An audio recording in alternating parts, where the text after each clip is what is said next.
He teaches people to become millionaires. Today, hear his money-making secret. It was life-changing and just woke me up. Went from 48 to 100,000 1 year. What do the rich teach their children about money that the poor and middle class do not? Robert Kiyosaki teaches people to be millionaires. He teaches people to be millionaires. That's how he earned the nickname the millionaire school teacher.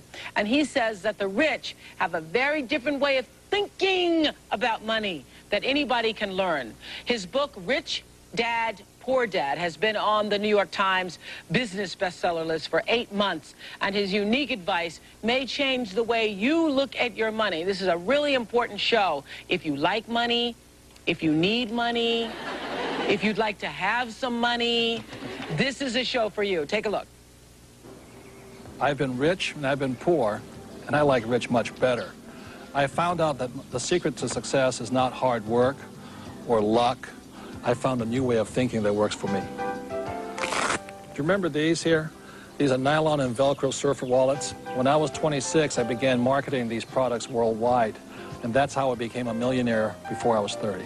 Besides building businesses, I also invest in stocks as well as real estate. I was able to retire at the age of 47. Today, I teach other people how to build businesses or to be investors. I must say I owe much of my financial success to a man I call my rich dad, who was my childhood best friend's father. He made me realize that there's a very big difference between what the rich teach their kids about money, that the poor don't teach their kids about money. My real dad, or my biological father, was the head of education for the state of Hawaii. I call him my poor dad simply because he was a high-paid government official. He made a lot of money, yet at the end of every month he was broke. My rich dad, on the other hand, was my best friend's father, and he ultimately became one of the wealthiest men in the state of Hawaii. And by the way, my rich dad was a high school dropout. One dad had a habit of saying, "I can't afford it."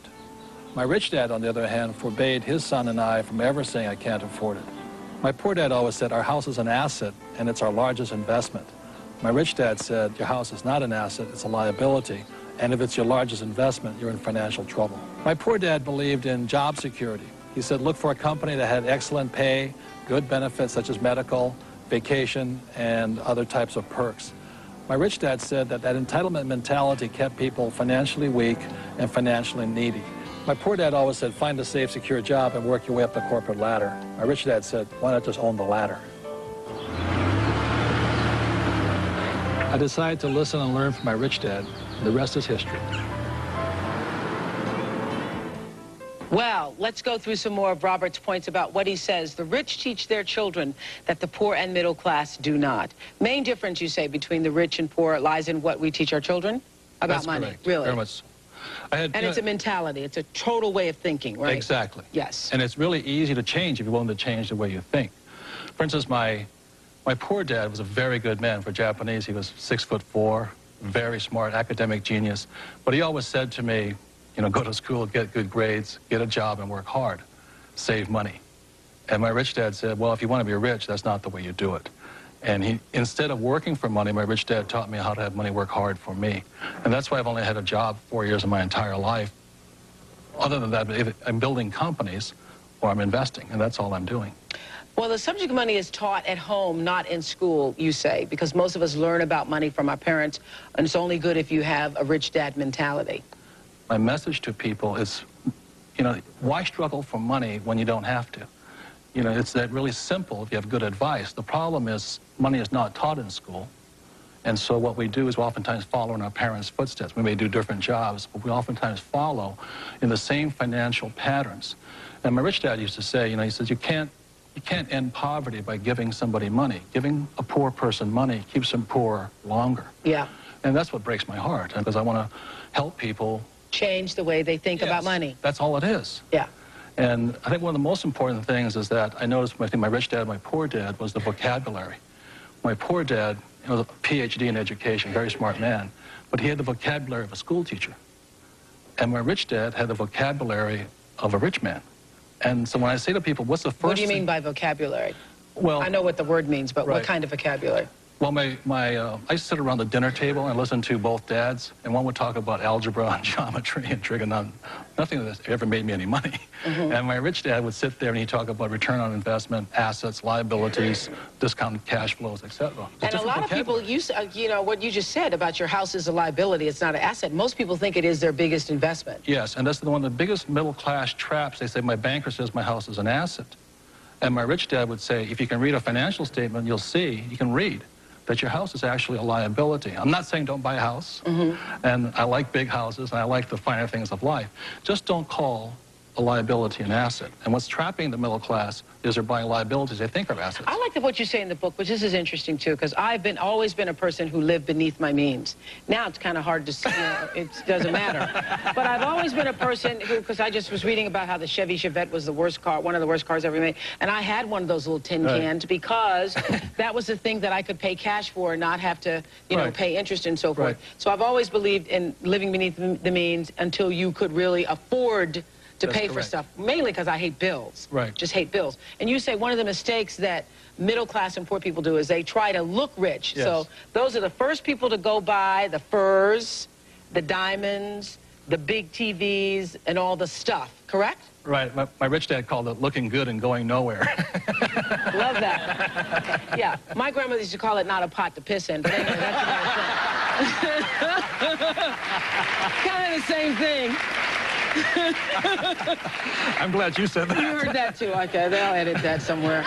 But anyway, it's the same principle. You have all this stuff. I know when I see people out and they got all the stuff and all the things and but then when they go home, what? They have bills. They have bills. And they worry and their health goes down and, you know, it's not worth it. The thing that I think most people don't realize is that there's only two kinds of money problems, basically. One's not enough money and one's too much money, and they're both problems. And you really you have to know how to handle too much money, as I'm sure you do right now. Otherwise, if you... Watching it all the time. Had a bad week last week. Yeah. But it's a different problem, Yeah, it's a different kind of problem, yeah. So when you have no money, you have to have a plan to eventually have plenty of money. And then when you have plenty of money, you got to shift plans. Yes. And so that's why people who win the lottery all of a sudden get all this plenty of money, and they go broke again. And overwhelmed by it. Right, and they go because they've never understood how money worked. Paul Rogers says he changed from a poor dad to a rich dad and now wakes up every day with a new outlook on life. Here's what Paul's story is. Paul Rogers, a divorced father of two, was making $48,000 a year as a firefighter and living paycheck to paycheck. By the time I'd paid the house payment, the child support, the car payment, food and utilities, with the two kids, it was really tough. Last year, Paul discovered Robert Kiyosaki's financial plan. He stresses three main things. Number one, set up a home-based business. Number two, get control of your taxes. Number three, take that extra income and buy more assets with it. He followed the steps and set up his own home-based business.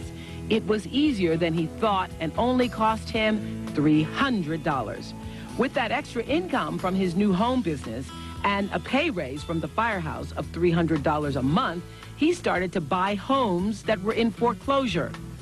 You can purchase them under value, go in, carpet, paint them, fix them up, turn and sell them, and even make more money. With the money he made from selling those houses, Paul bought stocks, mutual funds, IRAs, and even set up an educational account for his children. It has changed my outlook on life because this has given me more time freedom with my kids and more financial freedom. And the best thing is my income's gone from about $48,000 to a little over $100,000 in a one-year period. Wow. Wow. I bet you're impressed with yourself. I'm impressed with Rich Dad, Poor Dad in the book. It's just an unbelievable book. You're going to have a great response from all your viewers on this. Really, you sound like an infomercial, but we're not. So it obviously has changed your life, your outlook, and what you will now pass on to your children. Yeah, really, the educational system that I had growing up didn't teach me about debt, credit card debt, liabilities, college loans, you know, getting that fancy car right out of school. But what Britt and Chelsea are learning now is that, hey, you know, make your money work for you, don't work for money. So it's been a big life-changing experience for me. So what exactly, because now people are going, what exactly caused you to go from 48 to 100 in a year? Well, that's a very good question. I think what it was, number one, I sat down and I actually wrote out what my goals were and what my dreams were, and I had never done that before. And when I actually wrote those on paper, I said to myself, well, how am I going to get there? What do I need to do? And that's what probably a lot of the viewers are going to say, yeah, this all sounds good, but tell me the answer. Well, the answer for me was I set up a home-based business. By doing so, it only cost me $300. I'm generating income from that and taking that income, buying real estate, put it in to the stock market, stuff like that. Buying more assets in my life and having my money work for me. But you also kept your other job. I'm still a full-time fireman. I plan on keeping that. I thoroughly enjoy my job. Yeah. We love firemen. Yeah. Have me on the singles show. Yeah, I will. Wait a minute. You don't need to. Yeah. I'm here. You don't need a show. Call the Oprah show and give me a call. Okay. So your whole life has changed? Yeah, pretty much. I've got just a great outlook. I mean, when I wake up every day now, it's just like there's all kinds of opportunity out there. But it's really taking that first step and saying, you know, why am I here? You know, what do I want to do? Where do I want to go? Well, one of the things you say is that the poor pay their bills first, the rich pay themselves first. That's a really tough one, but it makes people kind of crazy. Yeah. Because, the richest man in Babylon says pay yourself first. But what most people do is they pay their bills first and they never pay themselves anything. And that's a discipline I had to get into, was I'll always pay myself first, even when I had no money. And when I have all these bill collectors calling me, I use them as inspiration. You know what I mean? Really? Oh, when they're hounding, the government's hounding you, bill collectors calling, because I've been broke, so you understand what it feels like to be broke. When those guys are calling you, instead of, you know, shrinking and going into the shell and eating my pizza, I use it as motivation to go out and make more money. So I use my bill collectors as motivation, and that's why I paid myself first, even though sometimes I wasn't paying. What would you pay yourself?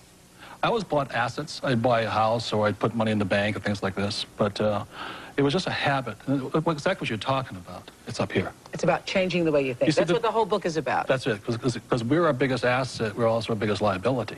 We are. Yeah, we are. I know, yes. I read that. Thank you. Okay, during the commercial break, you said what? Stand up, say it again. You say that you can pay yourself first, pay your bills second, but if you do that, you still can't afford to buy a house. Say you bought a house. How am I going to get somebody to loan me the money to buy a house when I can't when I can't fully pay my bills as I'm paying them now? When I'm paying the minimum payment, let's say that.